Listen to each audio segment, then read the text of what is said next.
Well, good morning, folks. Miyagi Mornings, episode 9, Thanksgiving edition. And it actually, if you watched yesterday's edition, I'm wearing the same clothing, holding the same cup. I'm in the same location because I ain't going to work tomorrow. But I did want to have an episode of Miyagi Mornings for you.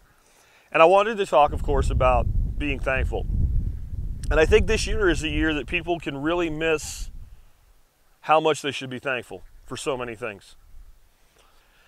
This is a shitty year. There's no way around it. For people that were prepared and prepared in ways beyond storing stuff.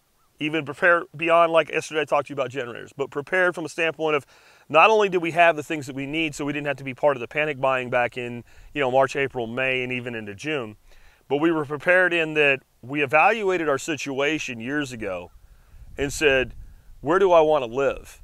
And places like Pennsylvania, New York, and California, Oregon, and Washington were not on our lists.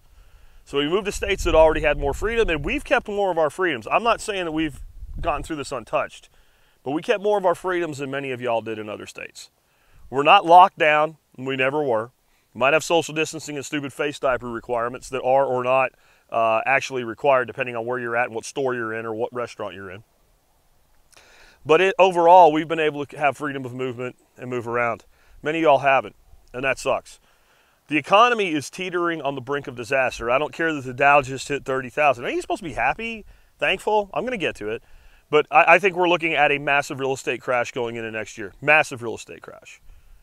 I don't see any way out of that. I did an article on why it was coming back in, I believe it was June of this year. And, there's big articles came out this week about how they're expecting at least 750,000 foreclosures. That's not evictions, that's foreclosures in the first quarter of 2021, right after we had a real estate boom, which I also explained how that worked. So there's a lot of things about this year that are crappy, and there's a lot of things going into next year that are crappy. But you know what you need to be thankful for? Everything that you have, and the opportunity you have to have more. Those are two things. I know many of you have been separated from family, but you need to be thankful for the family that you still have if you did lose anybody. And I think you need to, from this point forward, don't let the government keep you from your family. You need to not only be thankful for your family, but how can you be thankful for that which you're not able to love and hold and be close to?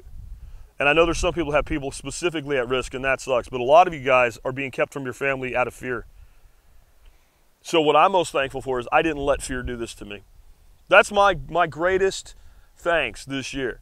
I researched this virus and determined that it wasn't as big a threat as people said it was. I researched further and I developed my own preventive protocol, which everybody said, what do you know, you're just a redneck hippie duck farmer. And like a month after I put it out, places like the East Virginia Medical School came out and recommended basically my protocol with a few additions that may or may not be necessary. And once I realized I had done everything I could to protect myself and my family, we went on with living. And that's what I'm thankful for. I'm thankful that when everybody was freaking out at the height of this thing back in April, oh my God, what are you doing, Jack? You're taking care of your grandkids? That we have pictures of us hanging out around the Miyagi over there, listening to classic rock and teaching those kids about classic good music, and that we enjoyed our lives. I am grateful that I didn't let this fear control me. Many of you didn't either. Be grateful for that. What if you did? What if you did? What if you even kind of woke up to this reality somewhere along the way now, but you let it take a lot of this year from you? Be grateful that you figured it out. Be grateful that you're not going to let this happen to you in 2021. Be grateful that no matter what they do, no matter how much they try to control you, you're not going to be controlled. What if you're not there yet? Be grateful that you can still make that decision. Be grateful that you can still make that choice. Be grateful that you don't have to be a drone. Be grateful that you don't have to be a pawn in this new world order. I know I said it wouldn't be political, and I'm not using the word new world order the way that a lot of the conspiracy people do. I'm using it simply as a descriptive term, a new way in which the world is ordered, i.e. the Great Reset, which is not a conspiracy theory. It's on the cover of Time magazine last week, guys.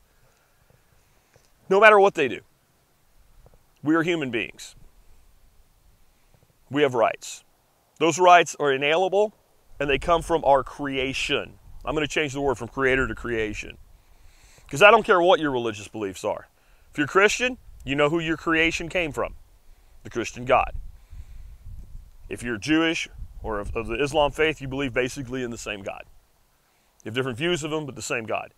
If you're a Buddhist, you have a view of how we come into creation. If you're from, Native American indigenous origins and you have shamanic faith, there is some mythology or some reality. We don't know who's right. I don't claim to know who's right of how you were created. If you're a deist like me, you believe there's some central intelligence to the universe that created this universe, and then this universe maybe manifested itself in us and other beings.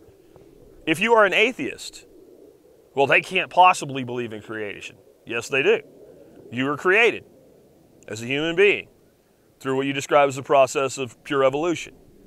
I believe that we are endowed with inalienable rights by our creation, regardless of how we got created. It doesn't matter.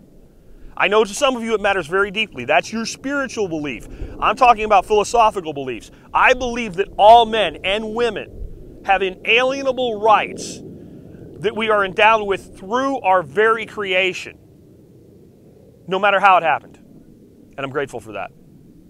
And I'm grateful for those who are aware of this, those who will stand, those who will not cower in a closet on a day of Thanksgiving, but will spend it with their family. I know I'm gonna. Now, we're actually gonna spend our day with our family Friday. And we're not doing that because we're afraid somebody's gonna kick in our door and give us a fine for having 14 people. We're doing that because of kind of some split family situations. If my family, if my son and daughter-in-law and my grandkids and everybody else was able to come to my home on Thursday, they'd be here. I will not cower. I will not fear. And I'm grateful that whatever puts that spirit in a man's heart, put it in mine. And I'm grateful for every single person out there who maintains that same spirit, who refuses to cower from something you cannot control and chooses to live their life. I'm grateful for many other things, but I'm truly, this Thanksgiving, grateful for that. I hope you're spending it with people that you care and love about, whether they're family or friends, I don't care. And if you're not, if you're doing it because of circumstance, that's one thing. If you're doing it because of fear, give yourself something to be thankful for. Make changes, make adjustments. Thanksgiving is a date on a calendar. The spirit of Thanksgiving has no date. It's not too late. Do it Saturday. Do it next week. Do it sometime. And enjoy your holiday season. With that, I'll be back to you tomorrow with another episode of Miyagi Mornings.